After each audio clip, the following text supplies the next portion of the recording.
Hello, everyone. Thank you for being here. I want to welcome all of you, whether you're here during the live or the replay. And so, as you know, it's Thursday. And you know that what that means, it's time for our weekly dose of inspiration and empowerment.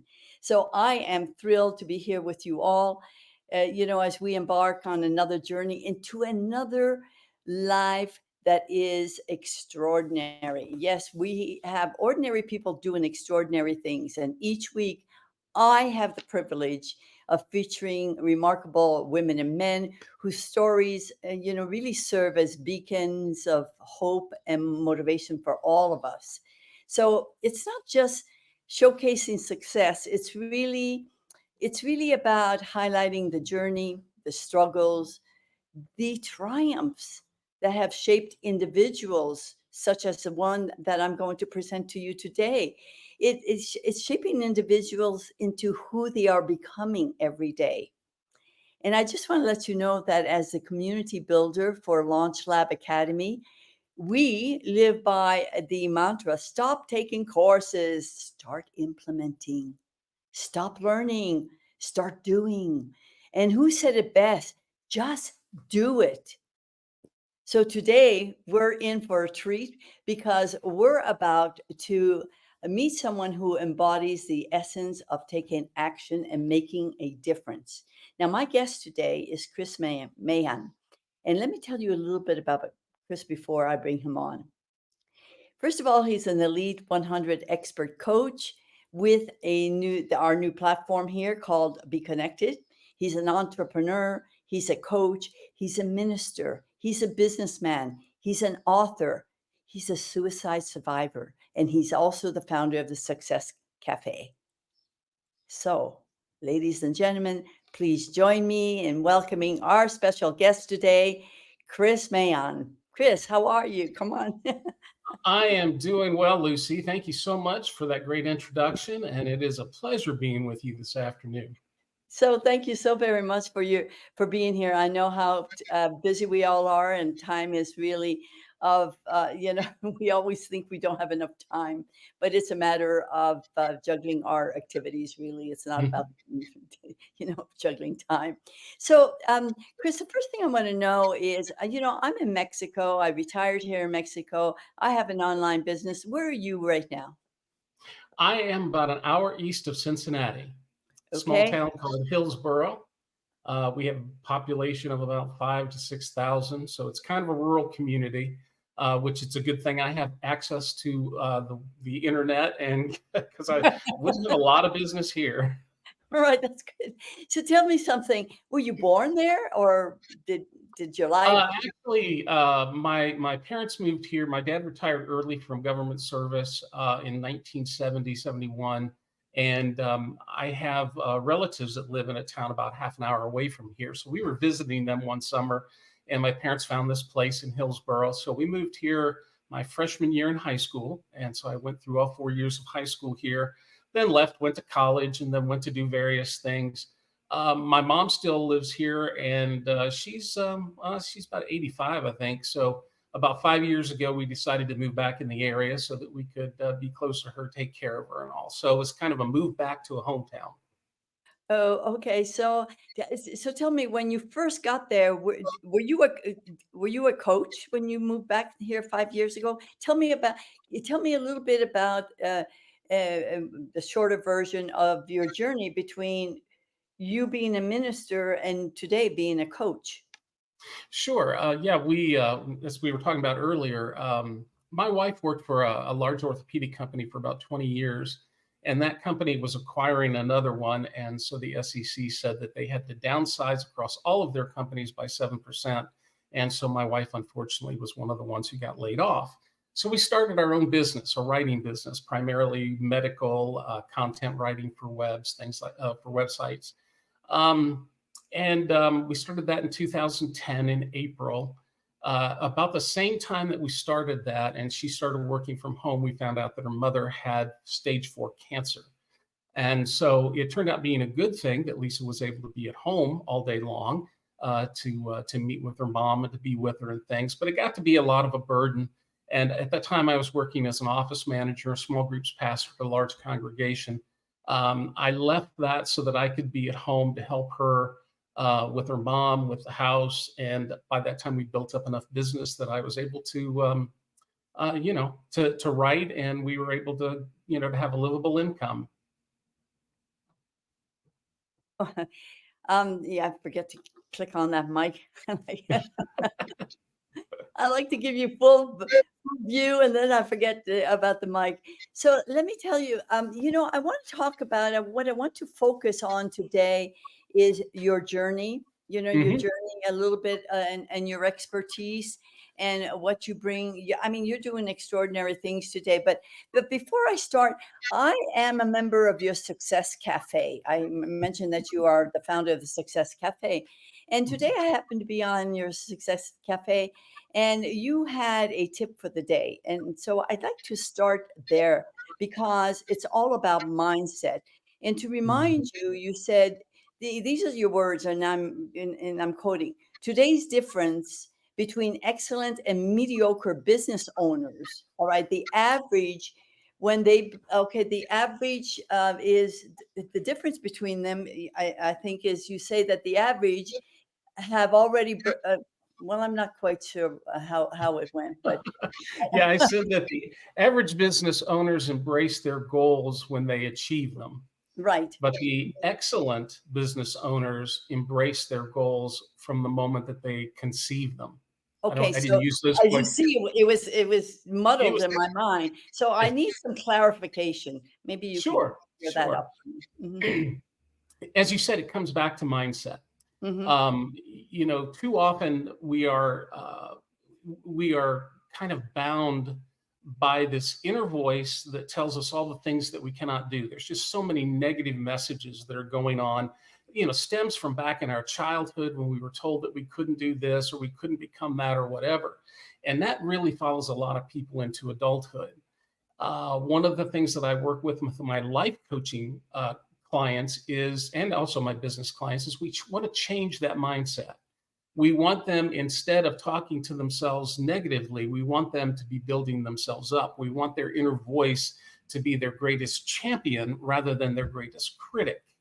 And so the difference in mindset that I pointed out today is that when someone sets a goal, they believe they believe that it is impossible for them not to achieve that goal.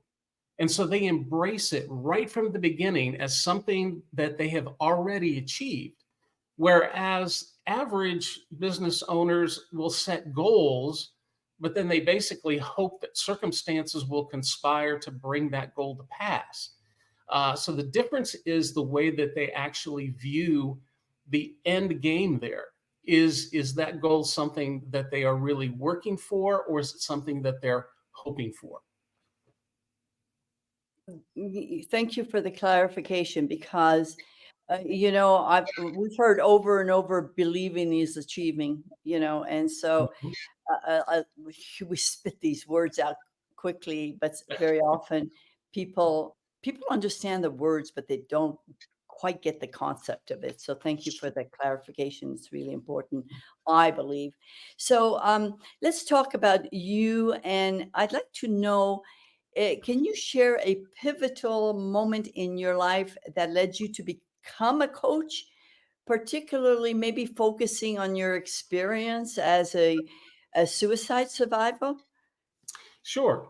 Yeah, that in 1999 was a difficult year for several different reasons. My dad passed away in the second of February, actually, and because of my role as a minister and my family and that, I really didn't allow myself time to grieve, and that that ended up backfiring because grief comes out one way or another. It ended up leading me into a period of depression, which was deepened because my ex-wife and I had purchased some land. We were building a house on it, and our finances were becoming very, very tight. In fact, to the point where, unfortunately, I was juggling from month to month who I was going to pay and who I was going to put off.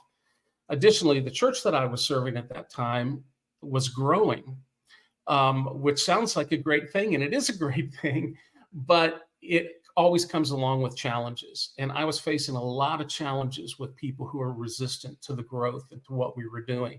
And so all of those things just kind of combined, like I said, led me into a deep depression. Um, my ex-wife and I ended up really drifting apart, and she ended up leaving in October of that year. And because of that, I mean, she actually did some things to kind of turn my two sons against me.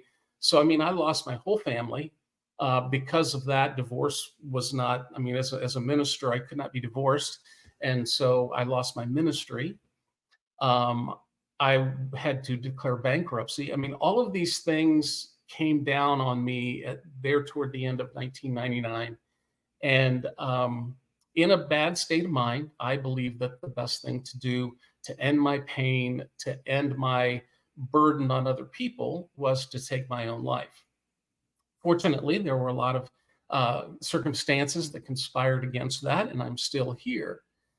So for the next few years, I continued in the ministry in different denominations and enjoyed doing that.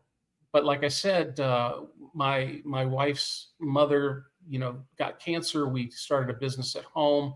I started working with her. I did that for about 5 years and got to a place where just doing research and writing, sitting in front of a computer by myself for 8 hours a day, just wasn't meeting my needs. I needed to do something to help people.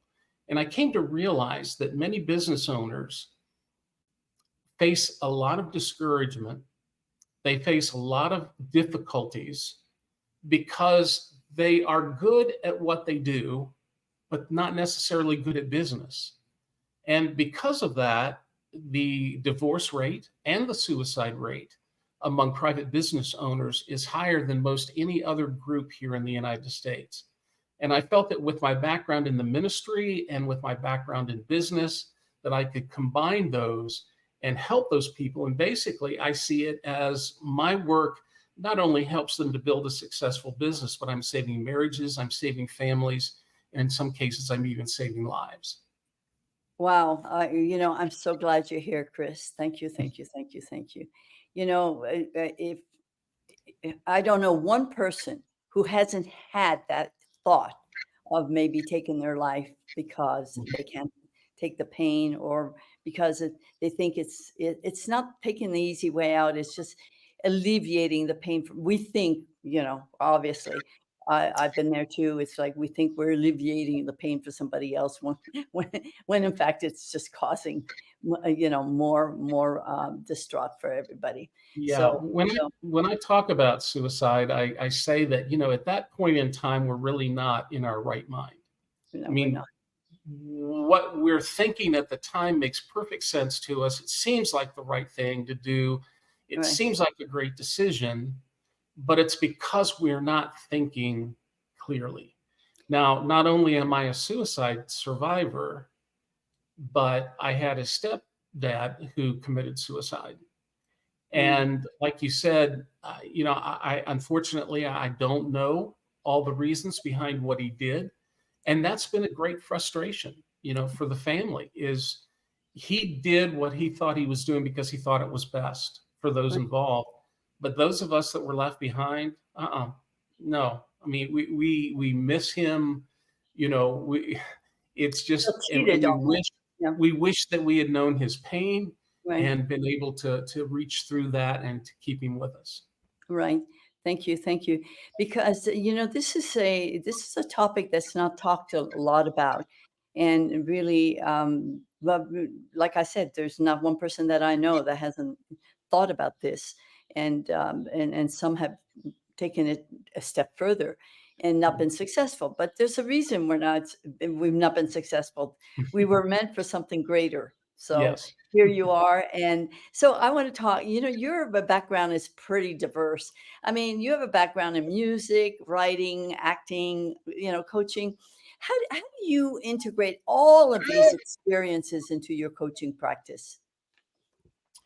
Um, I don't do much music with my coaching, I guess, but you know, acting, I love to be on stage. I mean, I was a preacher for like 30 years. Being in front of people, being able to share, being able to see changes in people's lives because of the things that I was sharing with them, was very fulfilling. I've always been really comfortable in front of audiences. So that's kind of my acting, my speaking background, how it plays into my coaching. I will tell you that one of the most difficult transitions that I had to make was speaking live in front of people. And now, of course, because of the pandemic, learning how to do that virtually, online, like we're doing today. My writing, obviously, I do a lot of writing. I write a lot of my own materials that I use in my coaching program. As you said, Lucy, I've got Success Cafe, which is a group that I have there on BeeKonnected. I write daily tips for business owners. And so it's something that I enjoy. I actually I wrote a fiction novel back in 2006. Didn't sell much of it, but anyhow, it was a lot of fun to do. And then I have about 5 business books that I've written. And then as far as my ministry, it's just the compassion, the abilities that I developed to listen, to help discern, to help people get to the root of what the real problem is, rather than just looking at the symptoms. Right, right. You mentioned that you're the founder of the Success Cafe on BeeKonnected. What inspired you to create the Success Cafe, and what impact do you hope it has on entrepreneurs? Well, we started off by talking about mindset, and that's one of the things that I've been trying to do with on Success Cafe. I developed that as a place where, first of all, entrepreneurs could come in a safe place. They could ask questions about their business. They could get support from other business owners, other people who are going through the same thing that they are.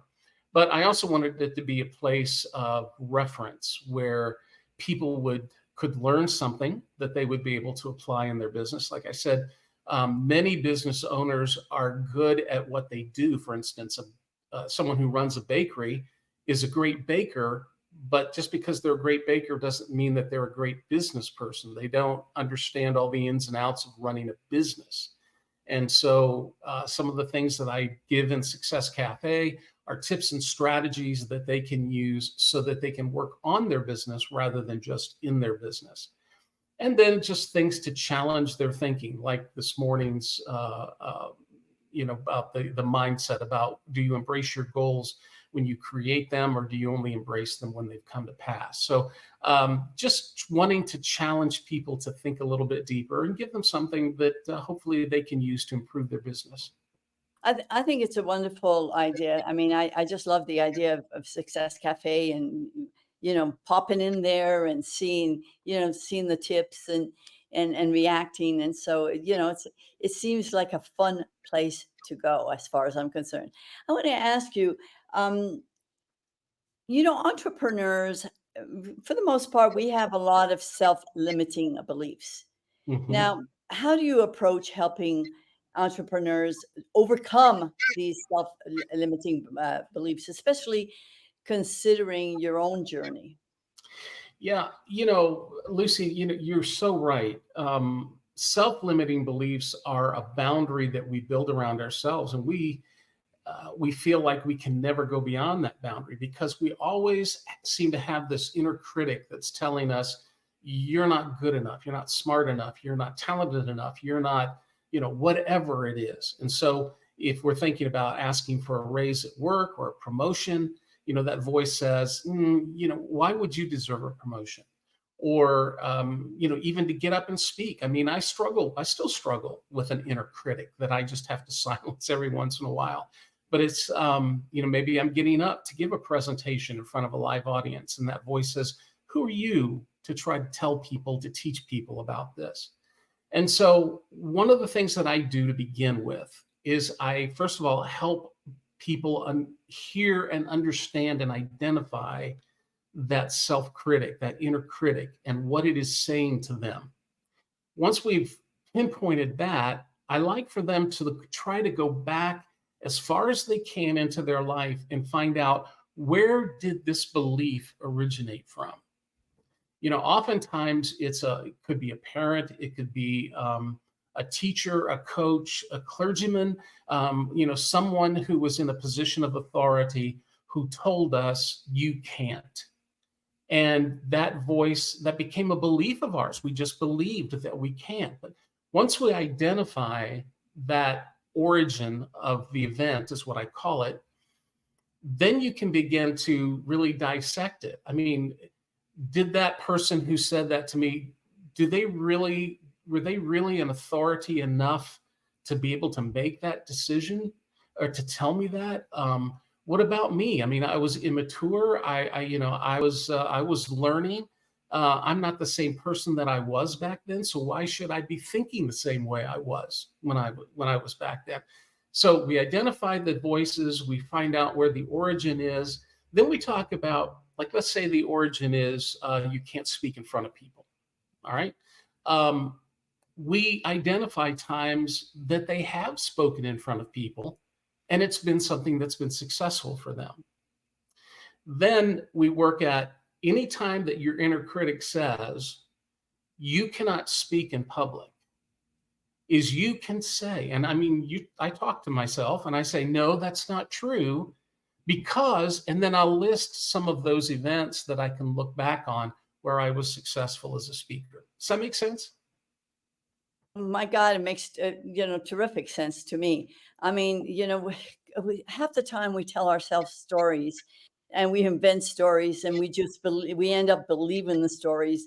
And so when we take the time to pause and to have a coach say, okay, let's examine this, it's examining it, it's going back, because it goes, it reminds me of a YouTube session that I was watching the other day, where the father comes home and the young little girl runs to him. She's so excited. He goes right by her and goes right to the son. She's standing there, and I'm thinking, oh my God, the impression that leaves that little girl. My daddy prefers my brother, over me. I mean, this is where these things come from, you Yep. know? And the father didn't mean to do it. He did pay attention to the daughter after he paid attention to the son, but nevertheless, that feeling of dad prefers my brother over me, I mean, so you make up the story, you know, Yeah. Yeah. and and And it's with self-limiting beliefs, there was an experiment that was done years ago, and there's actually some videos. You probably could find it if you Googled these topics. But scientists took fleas and they put them in a jar that was probably like 8 inches tall or so, and they put a lid on it.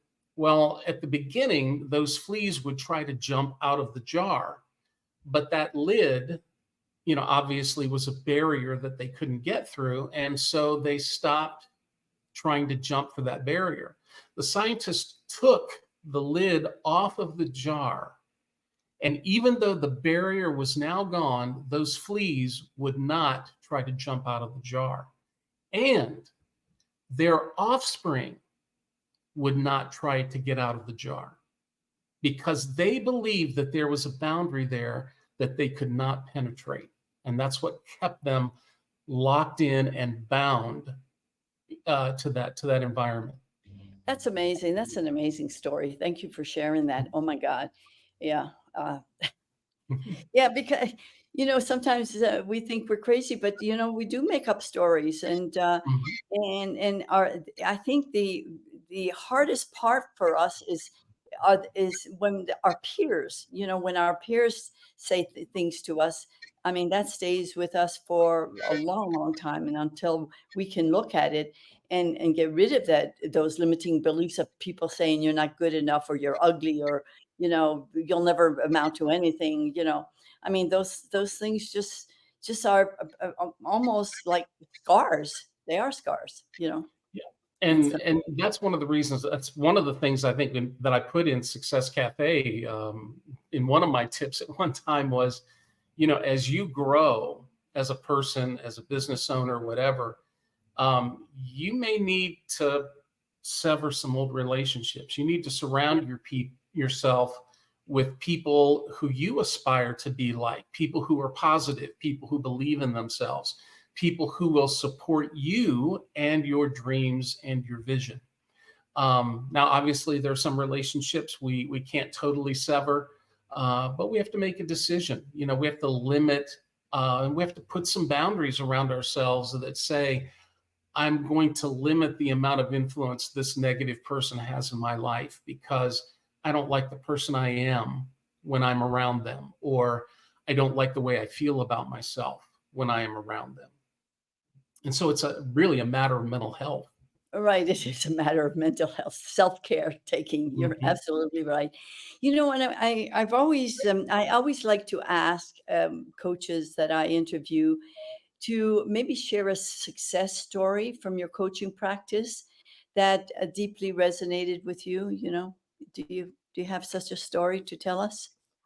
It's You sometimes probably it's have hard to several. decide, what, you know, and one of the things that I'll say, Lucy, to preface it is, there are times we don't really understand the influence that we've had on someone else. We may not see it. It may not be something that presents itself until 5 years or more after we've actually worked with them. And so again, it becomes a thing of mindset. I know that I'm helping someone, even if I don't see the results right now. I'm confident that I'm going to be making some kind of positive difference in their life. Now, it's interesting because I'm going to share an example of I worked with a business owner who had started a business where it was a wine tasting uh, uh, shop. It's right on the corner of the main intersection in the town where I used to live, and it was a really great concept. She sold wine. She had wine tastings. She ended up putting together a kitchen where she would do like, where you could get meats and cheeses and things to go along. But when she started that business, she loved the hobby of working with wine and foods and people. But the business aspect was sapping so much of her energy. And I watched as this really flamboyant, life loving person turned almost into a zombie. And so, we worked together. At first, our goal was to find ways that she would be able to continue to do her business, but it wouldn't be such a drain on her. But eventually, she came to the decision that the best thing she needed to do for herself and for her family was to give up that business and to follow something else that she was more gifted to do. So sometimes I see success not only in helping people accomplish things, but sometimes success comes in helping them to understand that they need to make a major change in their life and maybe give up something that they're embarrassed to give up, or they're afraid they're afraid what other people will think if they dissolve their business or whatever.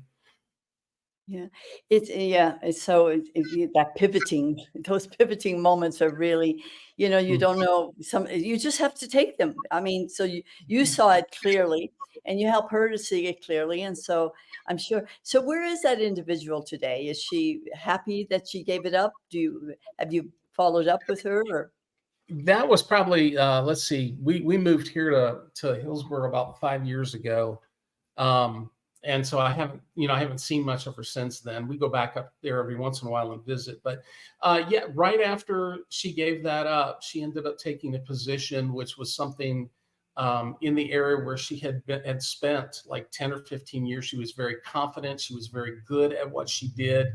And so she ended up taking a job, which, some people don't like that, but, for her, it was the right thing at the time. Um, yeah, I will say, Lucy, it probably did save her marriage. because again, the stress, the financial stress, and running a business, and that's one of the things that we talked about in some of our sessions, Right. is the distance that it was creating between her and her husband. And I know that once she started that other job, she was much happier. She was, obviously the financial stress was, a lot of that was gone. And I know that, I saw her several times out with her husband, and she was much, much happier in that relationship. Yeah. Well, some people are just, not everybody's made to be an entrepreneur. And, Hmm. entrepreneurship, solopreneurship is really difficult because, you're on your own. I mean, it's not that you have to do it all by yourself, but really you're responsible for yourself only. And so Yeah. you have to make it happen. You have to make everything happen. So, Yeah. There's a glorified version of what it is to be a business owner. right, right. And, the reality is sometimes a far cry from that. Right. So you From need to really have a good why to be doing Yes. what you want to be doing, especially coaching, because there's a message inside of you that needs to get out. And sometimes it's your mess, that's your message. I'm not spouting anything new here. And so, and for me, it's impacting other people's lives. That's my big why. And to help out my family, with the extra income. And there's so many, but you're always having to relive that why, especially when you get stuck. You go, why am I doing this? Oh yeah, now I remember. Right. Yeah. I Yeah, mean, and I'd mentioned earlier on that, I believe that in my coaching, I save marriages, save families, and in some cases, even lives. And that is a big part of my why. yeah, great. I want to maybe pause and take a different look here. You are a certified coach for BeeKonnected. Now, in which way do you believe BeeKonnected, this platform, has enhanced your coaching practice and connected you with like-minded individuals? Well, let me address both of those. First of all, the connection with other people.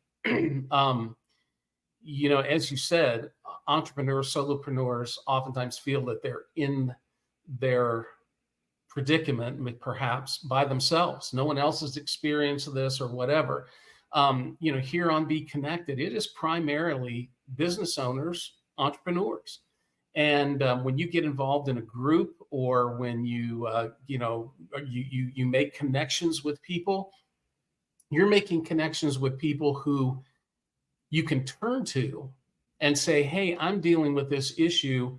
Have you ever done that? What did you do? Is there any way that you can help me?"